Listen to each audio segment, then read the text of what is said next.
네, 안녕하세요. 승승장구 2프로입니다. 오늘 저는 XRP 코인의 모체인 이 리플이라는 회사와 블록체인 기술의 발전에 대해서 오늘 영상에서 다뤄보고자 하는데요.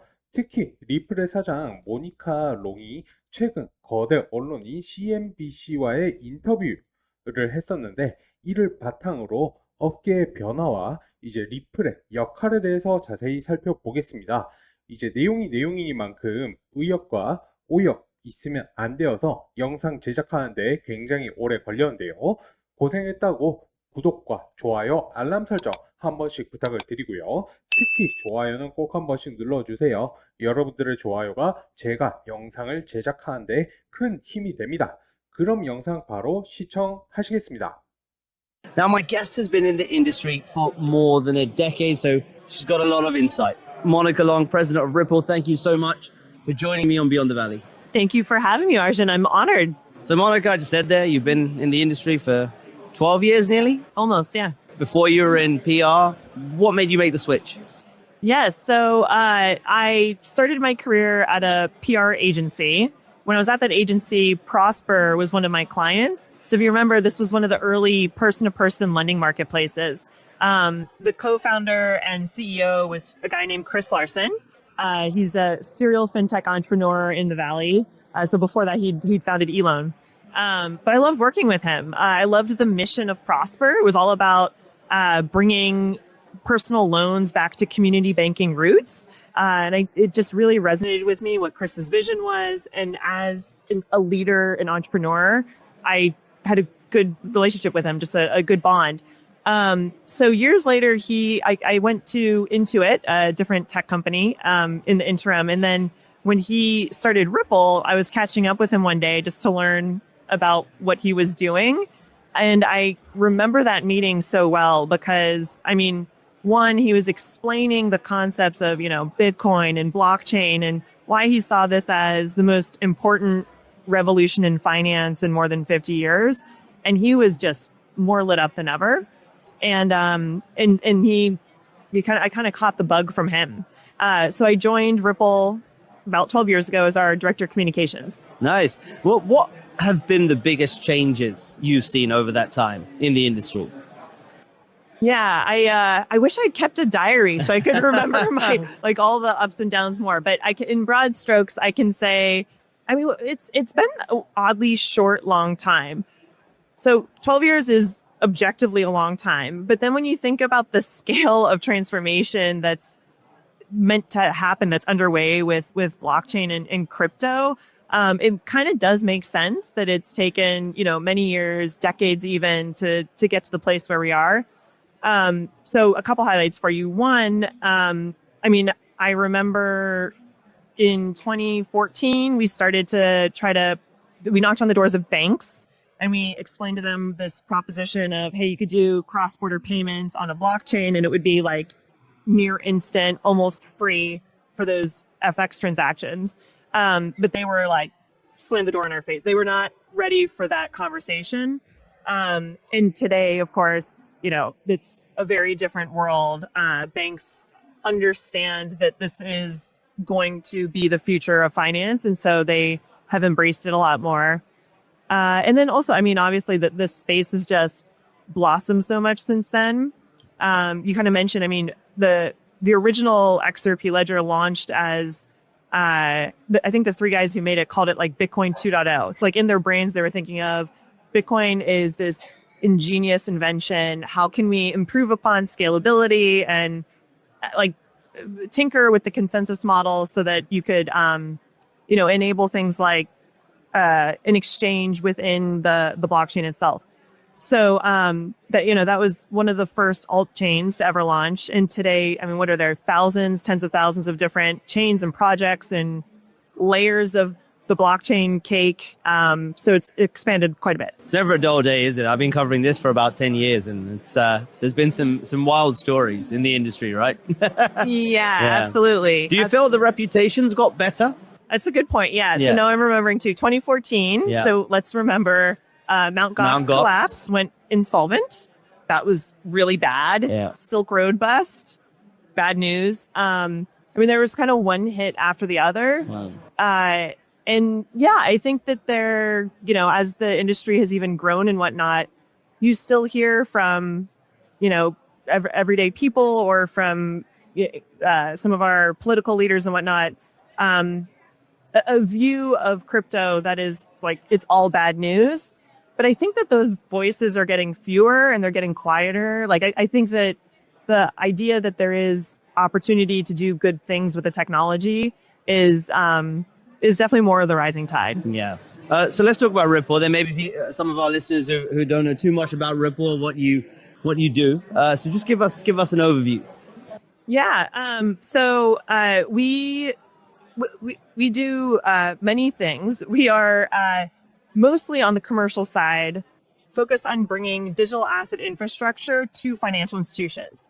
So I mentioned, Chris's big vision. Like, what was this thing all about? And he talked about the idea that we have an internet for information. So the ability for us to exchange information and communicate with each other fast and free all around the world.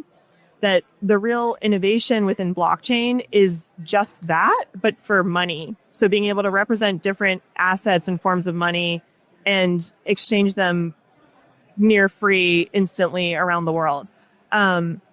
So that's kind of like the big idea that we've all been working on all these years. And now I forget what your original question was. But just I think there's a lot of people hadn't heard about Ripple. But, Ripple, but yeah. This is what, this is part of what your product's about, right? Using these blockchain technologies to modernize infrastructure for financial institutions. Yeah. So the thing is it's not realistic that the existing systems like banks are going to plug directly into the blockchain. They do need some connective tissue. That's what we provide. So what does infrastructure mean? It's things like getting from, real world currency, fiat currency into digital asset currency. Those are on ramps. The inverse would be off ramps. Secure custody. It's providing, stable coins and even, services for the institutions to be able to tokenize assets. So it's providing that layer of services that they need. In addition, the whole company started because 3 developers created the Xrp ledger, which we were talking about. Yeah. And so we've always had a belief in, building use cases that would make use of the efficiency within Xrp ledger. So the set of services I'm talking about and the use cases that financial institutions would use would be, presumably on this ledger. 네, 앞선 영상 여러분들 잘 보셨을까요? 영상을 우선 요약해 드리자면요. 이제 모니카 롱은 블록체인 기술의 변화에 얘기하면서 이제 12년이라는 시간이 걸린 이유를 설명했습니다. 이제 2014년 리플은 은행들에게 블록체인을 이용한 국제 송금을 제안했었지만 당시 은행들은 이를 전혀 받아들이지 않았습니다. 하지만 오늘날 상황은 완전히 달라졌는데요. 이제는 은행들도 블록체인 기술이 금융의 미래라는 것을 인식하고 점점 더 수용적인 태도를 보이고 있습니다. 이제 블록체인 기술은 단순히 혁신적인 기술이 아닌 세계 금융 시스템을 재편성하는 지니고 있다는 점에서 중요한 의미를 가지고 있고요. 이제 리플의 창업자 크리스 라센 같은 경우에는 블록체인의 진짜 혁신이 돈의 인터넷을 만들 것이라고 믿었습니다. 이는 다양한 자산과 통화를 디지털화해서 전 세계 어디서든 거의 무료로 가깝게 즉시 교환할 수 있게 만든다는 비전이고요. 리플은 이러한 미래를 실현하기 위해 금융기관을 위한 디지털 자산 인프라를 구축하고 있습니다. 블록체인을 활용한 효율적인 금융 시스템을 제공하기 위해서 리플은 온램프 법정화폐를 디지털 자산으로 바꾸는 것, 그리고 오프램프 디지털 자산을 법정화폐로 바꾸는 것, 보안성 높은 커스터디, 수탁 서비스죠. 스테이블 코인 발행 등 다양한 서비스를 제공하고 있습니다. 이제 리플의 출발점은 XRP 레저라고 볼 수가 있는데요. 이는 비트코인 2.0이라는 이름으로 시작되어서 확장성과 헤비 알고리즘을 개선해 탈중앙화된 거래소와 같은 기능을 구현하려 했습니다.